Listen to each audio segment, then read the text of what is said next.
Ake ngithathe leli thuba nginibingelele nonke ma-TikTokers. Ngalolu suku ke la ngomhla ka 14 December 2024 kuyisabatha usuku. Imini yesabatha abe yinhle kwabangcwele. Zingane zakwethu siyazi ukuthi singama-TikTokers silahlekelwe ngokudlula emhlabeni kwe-TikToker elikhulu uDubula Mfokambatha. Akumnandi zingane zakwethu, kubuhlungu, kuyazwela. Kodwa ke intando kaNkuluNkulu angeke sayiphikisa. Uma ithi yena yebo, nobody can say no. So uNkulunkulu sethe yebo ngempilo kaDubula. Bese ngobani ke thina ukuphikisa intando kaNkuluNkulu?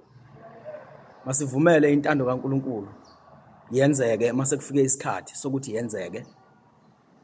Ibhlungu injalo because kukubi kuvela kuye, kukuhle kuvela kuye. Okwethu ukwamkela okuvunywe uye uNkulunkulu.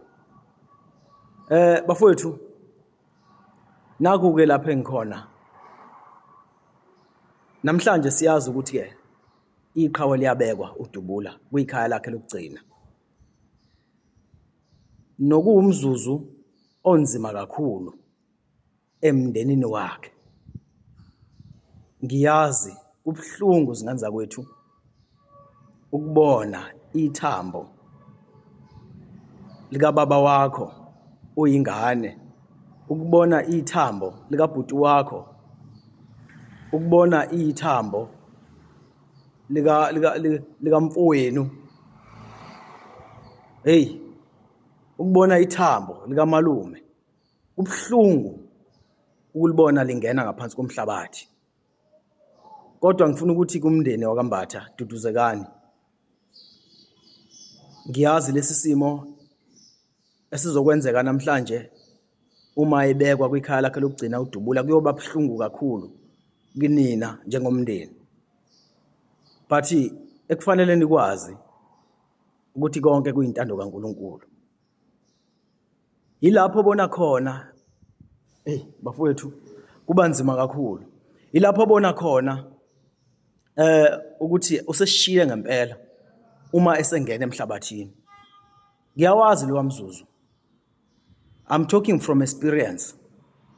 Kubuhlungu kakhulu lo mzuzu. Kodwa duduzekani mndeni wakaMthiya. UMthiya usaphila. Kepha inyama efihliwe phambi kwamehlo ethu. Ababulali benyama bangayibulala inyama. Kodwa umoya angeke bawuthinte. Umuntu wangaphakathi uDubula, because uDubula akuyena umuntu wangaphandle, kodwa ngumoya, umphefumulo. Lo umphefumulo ke usaphila. Into efihliwe phambi kwamehlo ethu inyama.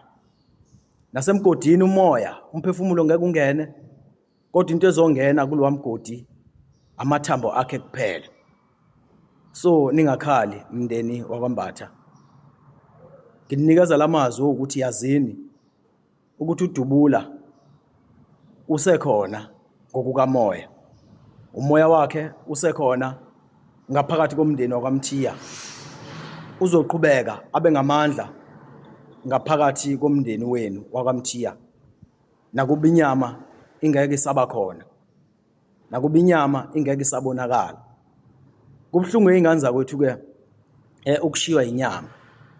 Kepha ayikho into edlula ukwamkela ukuthi inyama sonke sizoyishiya inyama. Because inyama mangithi umuntu akafi, umuntu uyaphuma enyameni. Sonke sisazoyishiya inyama. Ithathwe inyama ifakwe emgodini. Kodwa umuntu wangempela owumphefumulo uyohlezi ukhona, uyohleze khona ephila njalo. Ngalowo mazwi lala qhawe lamaqhawe. Lala Dubula Mfokambatha. Umsebenzi omuhle uwenzile. Usaphila kulomhlaba. hamba ndoda yamadoda. Yazi ngithi mangibuka la ngibuka idate la azalwa ngayo umfokambatha mhla ka 29 April. Nokuyidate nami engizalwa ngayo 29 April. Ngiye ngamangala ngathi kanti nalensizwa besizalwa ngedate eyodwa. Besishare nalensizwa usuku lokuzalwa. Kuyikhona ukuthi ke mina ngimdala kunaye ngeminyaka kodwa usuku lokuzalwa nje 29 April nami bengizalwa ngawo 29 April. Mndeni waKambatha duduzekani aluhlanga kungehliyo. Ngiyabonga kakhulu izingane zakwethu. Inkosi ithela umusa.